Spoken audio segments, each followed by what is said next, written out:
दोस्तों, दुनिया भर की डॉक्टर्स की कम्युनिटी इस समय प्लाज्मा थेरेपी की तरफ देख रही है कोरोना वायरस बीमारी से लड़ने के लिए।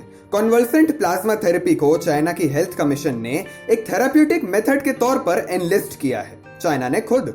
इंडिया में कोरोना के बढ़ते मामलों को देखते हुए आईसीएमआर ने स्टेट्स को प्लाज्मा थेरेपी करने का सुझाव दिया है, जिसके तहत केरला और दूसरे राज्यों ने प्लाज्मा थेरेपी पर जांच करना शुरू कर दिया है।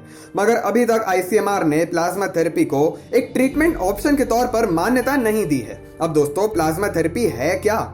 दोस्तों, कन्वल्सेंट प्लाज्मा थेरेपी में उन लोगों के ब्लड प्लाज्मा से कुछ कंपोनेंट्स जैसे कि प्लाज्मा और एराइथ्रोसाइट्स निकाले जाते हैं जो कुछ समय पहले इन्फेक्शन से रिकवर कर चुके हों जो लोग, और उन कंपोनेंट्स को इन्फेक्टेड पर्सन में ट्रांसफ्यूज किया जाता है, इन्फेक्टेड पेशेंट में।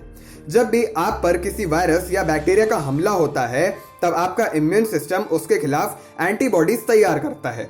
यह एंटीबॉडीज आपके ब्लड में मौजूद लिम्फोसाइट सेल्स द्वारा बनाई जाती हैं।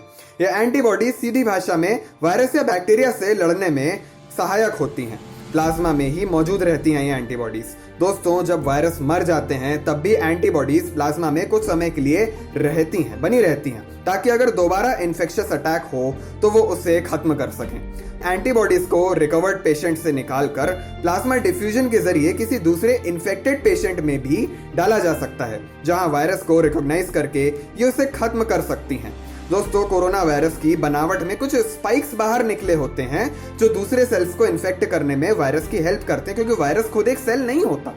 छोटी छोटी एंटीबॉडीज उन्हीं स्पाइक्स को आपस में क्लॉट कर देती हैं। मगर दोस्तों, सीधी सी बात साइंटिस्ट ने ये बताई है कि जितनी जल्दी हो सके ये ट्रीटमेंट पेशेंट को मिल जाना चाहिए, तभी कारगर है, ताकि वायरस फैल ना पाए। क्योंकि अगर आपने कोरोना के काफी समय फैल जाने के बाद प्लाज्मा डिफ्यूजन किया तो पेशेंट की खुद की एंटीबॉडीज भी डेवलप हो चुकी होंगी, और दोनों तरह की एंटीबॉडीज आपस में कैसे रिएक्ट करेंगी ये जान पाना अभी मुश्किल है और टाइम टेकिंग भी। मतलब दिक्कत यहाँ ये है कि हम प्लाज्मा थेरेपी के बारे में ज्यादा जानते नहीं हैं और कुछ नहीं। तो आइए आपको इसकी हिस्ट्री बताते हैं। दोस्तों, 1890 में एमिल वॉन बेरिंग नामक एक जर्मन फिजियोलॉजिस्ट ने पाया कि एक रैबिट यानी खरगोश जो डिप्थीरिया नामक एक बीमारी से उबर चुका था, उसका एक्सट्रैक्ट किया हुआ ब्लड प्लाज्मा सीरम जब दूसरे खरगोशों में डाला गया तो वो सारे खरगोश भी डिप्थीरिया नामक इस बीमारी से इम्यून हो गए। दोस्तों, ये बहुत बड़ी घटना थी और इन्हें 1901 में इसके लिए मेडिसिन के क्षेत्र का पहला नोबेल प्राइज मिला। आगे एडवर्ड जेनर ने ऐसा ही कुछ स्मॉल पॉक्स और काउ पॉक्स के बीच किया इंसानों पर उस बीमारी से बचने के लिए, जिसमें वह सफल भी रहे। तो दोस्तों, हमें ये तो पता चल गया कि प्लाज्मा थेरेपी आज की नहीं है, लोग इसे पहले भी आजमा चुके हैं। और दोस्तों, इन्हीं इम्यूनोलॉजिस्ट के कॉन्सेप्ट को आज प्लाज्मा थेरेपी कहा जाता है।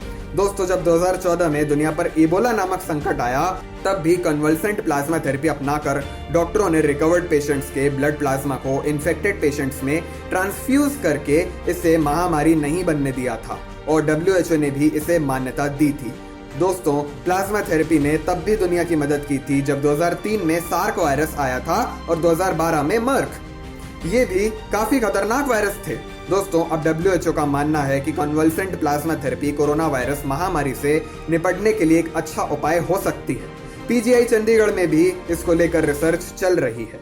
मगर एक आदमी का ब्लड प्लाज्मा महज 2 लोगों में ही डाला जा सकता है, ऐसा है। अब समस्या ये है कि देश में 27,000 से ज्यादा मरीज हैं और ठीक होने वाले लोग सिर्फ 6,000। अब आगे मान लीजिए कोई वैक्सीन बनी भी तो उसका प्रोडक्शन, ट्रांसपोर्टेशन, डिस्ट्रीब्यूशन कैसे होगा, ये देखने वाली बात है। दोस्तों, कोरोना ने दुनिया को बहुत गहरा आघात दिया है, अर्थव्यवस्था को डुबो दिया है। कई लोगों के आंसू का कारण बना है ये कोरोना। फिलहाल लॉकडाउन में बंद रहने के अलावा हमारे और दुनिया के पास कोई चारा नहीं है, इसलिए घर पर रहें और सुरक्षित रहें। हम आशा करते हैं कि ये महामारी जल्द ही खत्म होगी। हमारे चैनल को लाइक, शेयर, सब्सक्राइब जरूर करें और आगे वीडियोस देखते रहने के लिए बेल आइकन जरूर दबाएं।